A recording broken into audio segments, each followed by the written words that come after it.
I asked the question, what is the worst premarital advice you've ever received? And close to 100 Christians came back with some answers. The identity of all these people will remain hidden for obvious reasons, but you'll be able to see the exact things they wrote in the screen. I have divided all of the comments in 3 categories: taking your cross, leadership, and sex. And let me make it clear, these are real pieces of advice these people have received. Pieces of advice that brought real hardship, real trauma to their marriages. Some of these people or couples made it by the skin of their teeth and they're actually still married. But many of them, on the other hand, got divorced. In part because of this horrible advice. Even though many of us come from different backgrounds and different upbringings, I think you'll be able to recognize yourself in those people. Marriage is supposed to be very hard, and it should feel like a constant dying to yourself. Christ let his bride murder him on the cross.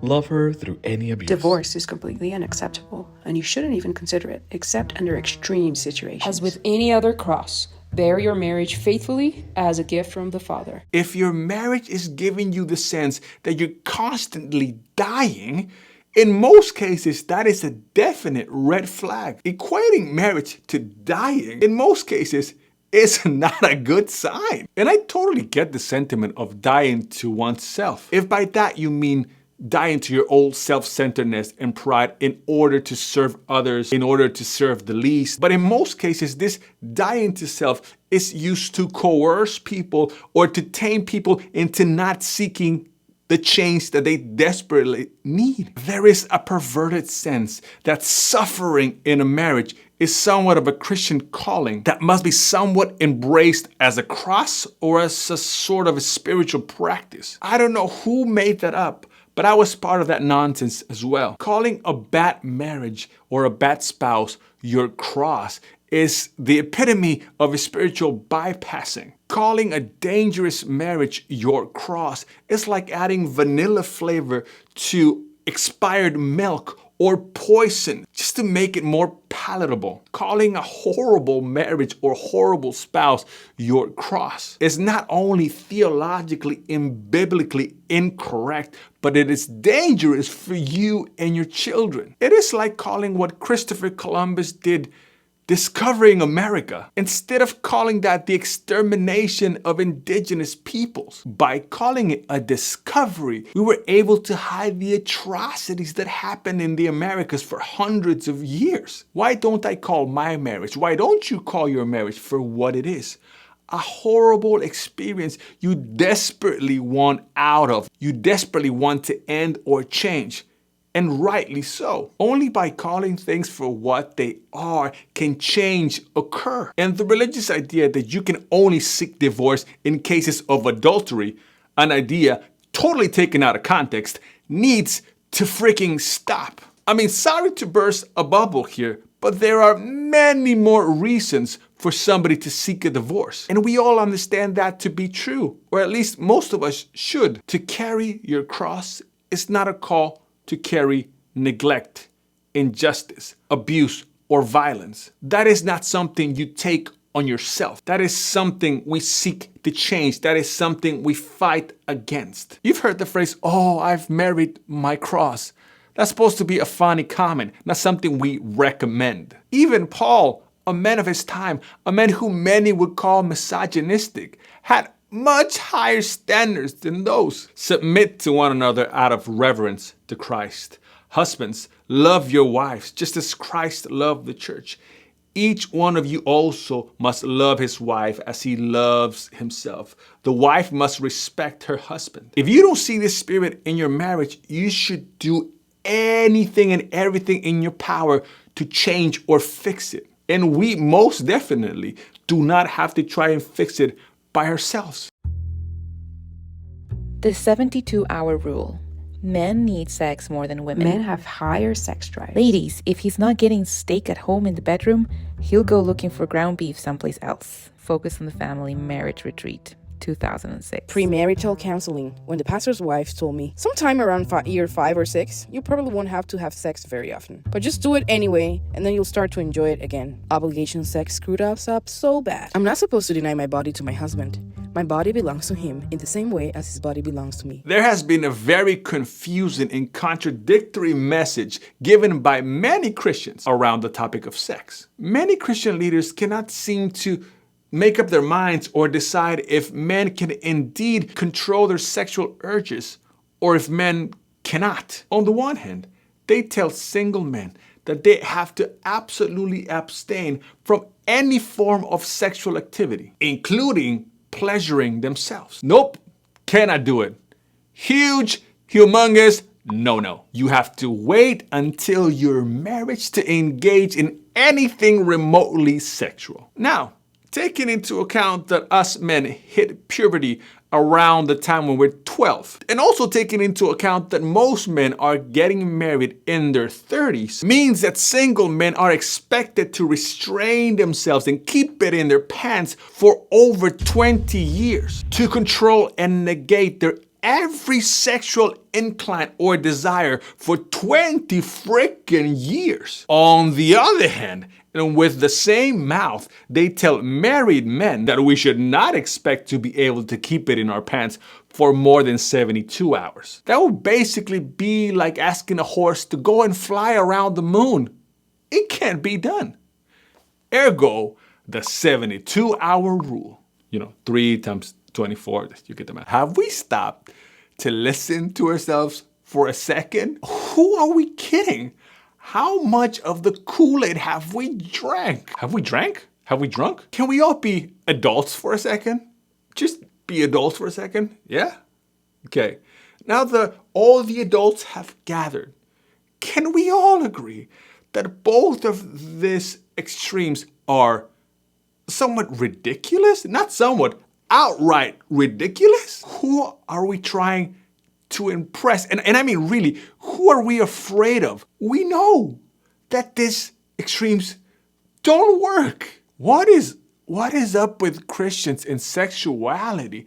What has happened to us? And I know we're talking about more of the fundamentalist teachings, but at the core, the teachings haven't changed. It's the same message with the more palatable and better crafted language. And let me say this in bold. Making this blanket statement that men are the ones with the higher sex drive and that women are the ones with the lower sex drive makes women that have the higher sex drive feel like slutty Christians, and the men that have lower sex drives feel like less of a man. So we got to stop with that messaging. The who has the higher sex drive conversation is something that you have to figure out with your partner and not assume that it's the guy. And we most definitely have to address the verse that has been taken more out of context and more weaponized within Christian marriages. The wife does not have authority over her own body, but yields it to her husband. In the same way, the husband does not have authority over his own body, but yields it to his wife. For the love of the most holy, we all have agency over our own bodies. Your husband cannot do anything to your body without your full consent. Your wife cannot do anything to your body without your full consent. Paul's rhetoric here in the context of his other letters and in the context of this passage is, do not weaponize or manipulate each other with sex or the lack thereof. It not only hurts your relationship, but each individual as well, lest someone is tempted by the devil. Your husband should make all the big decisions. Males must be the spiritual leader at home. This caused a lot of unmet expectations in my home and the feeling that I had to walk, not run, in my quest as not to pass up my husband. Submit, even if your husband is making bad decisions. God will use his mistakes. I feel like the concept of being the spiritual leader is an unfair expectation to put on someone.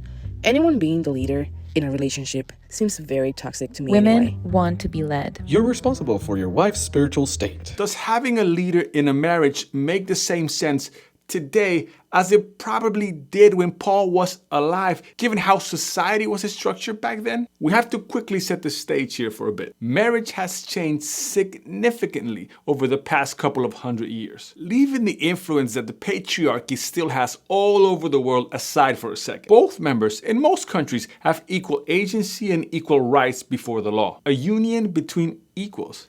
A novel concept. This was almost unheard of for biblical writers, especially Old Testament writers. Times in which women were more like property than anything else. A marriage where both partners can vote, buy property, study, have the legal power to divorce each other, work in the sciences, etc. All of this is very recent. The marriage that biblical writers are commenting on is not the marriage of equals that we have today. And this is a very important point to take into account, especially when we're talking about roles. It is to that society that Paul is writing his pastoral letters. Pastoral letters that were tailored to a specific community under very specific circumstances, as all pastoral letters should be. So does this mean that I'm suggesting that you should completely ignore Paul's recommendations or suggestions or comments on marriage altogether? Well,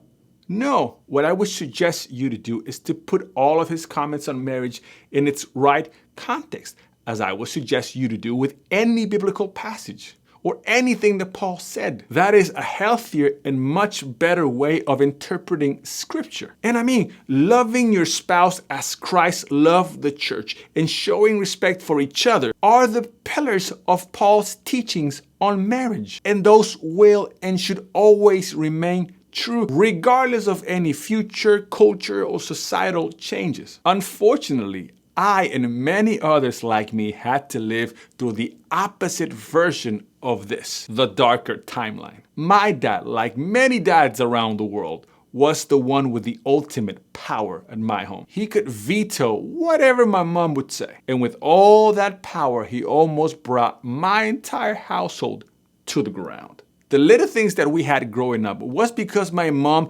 rebelled against her complementarian beliefs in hopes that God would understand her rebellion, forgive her, as she was trying to give us a home and an education. My dad was no leader, and absolutely nothing in his life prepared him to be the spiritual leader of our house. My dad would have laughed his butt off at the idea of him being the spiritual leader of other 5 people. And this brings all of us to the obvious question. Are all men across the board qualified to be leaders? Does our added testosterone and pair of hanging testicles all of a sudden make us the most qualified person to decide if we should get a mortgage or leave the country or have one more kid or have no kids at all? I mean, come on. We know men, Christian, married, and single men who should not be making decisions or leading anybody, and that includes the labradoodle. Narcissistic and ignorant men who would exchange the well-being and dreams of their families for a moment of gratification. Given the way that our society is structured today and how marriages function today, it should be clear that we don't need to have the one leader at home anymore, spiritual or otherwise. And by the way, should we stop infantilizing our wives? Yeah? I think that would be a good idea, and we would all be better for it. Why don't we raise our families together and take leadership based on merit and not on what we have between our legs? I think that would work much better. And finally, a message for future couples. There is not one person that can give you all of the premarital advice or counseling that you'll need. Your pastors can love you very, very much with all their hearts, but most, and I mean most pastors do not have a training on that matter other than lived experience. And I need you to know that. Seminaries do not prepare them to teach on the topics of budgeting, raising kids, economics, sex. The list goes on and on and on. That is not what they're trained on. They're trained on basically theology and ethics. And believe me, you're gonna need a lot more than that if you want your marriage to succeed. And I am not downplaying theology or ethics. That is also my training.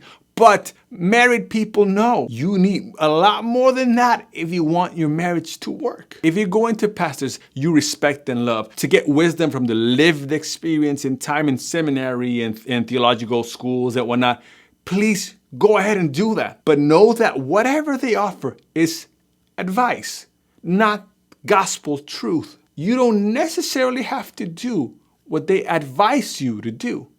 That is between you and your spouse. You take all of the pastoral advice, professional advice, and all the independent research you've done and make informed decisions together. And last thing, I know what you're going through.